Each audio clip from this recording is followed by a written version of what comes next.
नमस्कार मंडळी, मी पंढरनाथ ठोंबरे आपलं स्वागत करतो. आपलं चॅनल नक्की सबस्क्राईब करा, शेअर करा आणि आपली प्रतिक्रिया ही नक्की कळवा.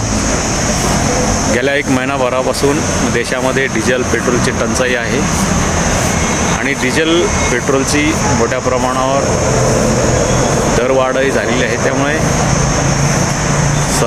सर्वसामान्यासोबतच मध्यमवर्गीयाचंही कंबरडं मोडलेलं आहे, बजेट बिघडलेलं आहे. पेट्रोल गेल्या 10 ते 15 दिवसामध्ये जवळपास 7 ते 7.5 रुपयाने वाढलं आणि वाढ होऊनही डिझेल आणि पेट्रोल मिळत नसल्याने सर्वसामान्यामध्ये मध्यमवर्गीयामध्ये रोष व्यक्त केला जात आहे. गेल्या 10 ते 12 वर्षापासून देशात भाजपाची सत्ता आहे. अच्छे दिन आणू असं आश्वासन भाजपाने दिलं होतं. मात्र गेल्या 10 वर्षामध्ये आपण बघतो 2016मध्ये नोटबंदी आली, त्यानंतर पुन्हा 20मध्ये कोरोना आला आणि त्यानंतर महागाई ही वाढत चालली. शेतकऱ्यांना अच्छे दिन येतील असं आश्वासन दिलं होतं. शेतकऱ्यांच्या मालाला योग्य भाव देऊ असं आश्वासन दिलं होतं.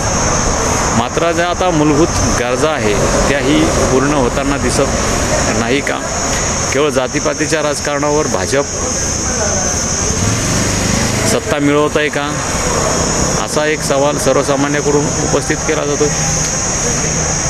भाजपाची सत्ता आल्यानंतर देशामध्ये मोठा विकास केला गेला, रस्ते मोठी झाली आणि औद्योगिकरणातही मोठा विकास झाला. समृद्धी महामार्गही मोठ्या प्रमाणावर झाली.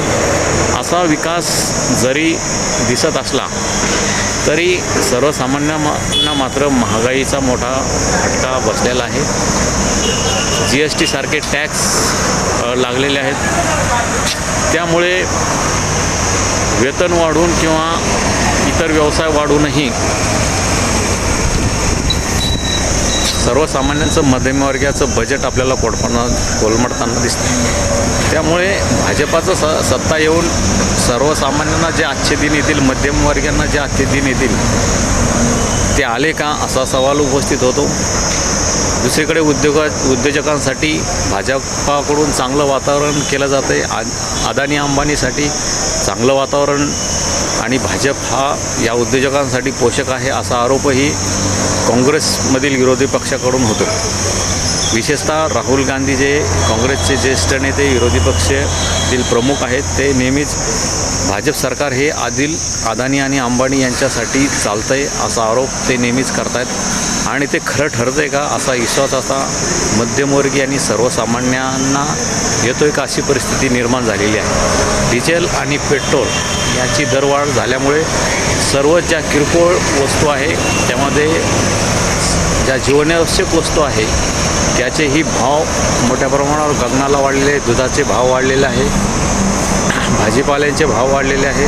त्यामुळे मध्यमवर्गीयांचं बजेट कोलमडलेलं आहे. त्यामुळे मध्यमवर्गीय आणि सर्वसामान्यांना भाजप हा देशाला लागलेली साडेसाती आहे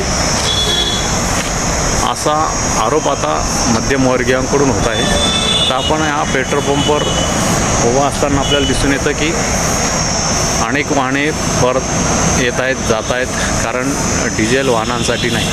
त्यामुळे डिझेल नसेल तर काय परिस्थिती निर्माण होते, पेट्रोल नसेल तर काय परिस्थिती निर्माण होते याचा सर्वसामान्यांना फटका बसतो आहे. या संदर्भात आता आपल्या देशाचे पंतप्रधान, आपल्या राज्याचे मुख्यमंत्री देवेंद्र फडणवीस हे काय निर्णय घेतात आणि यामधून कसा तोडगा काढतायत, ही कोंडी फुटेल का आणि कधी फुटेल असा सवाल सर्वसामान्यांना पडला आहे. आणि सर्वसामान्यांच्या मनात जो प्रश्न निर्माण झाला आहे, भाजपा खरंच साडेसाती आहे का,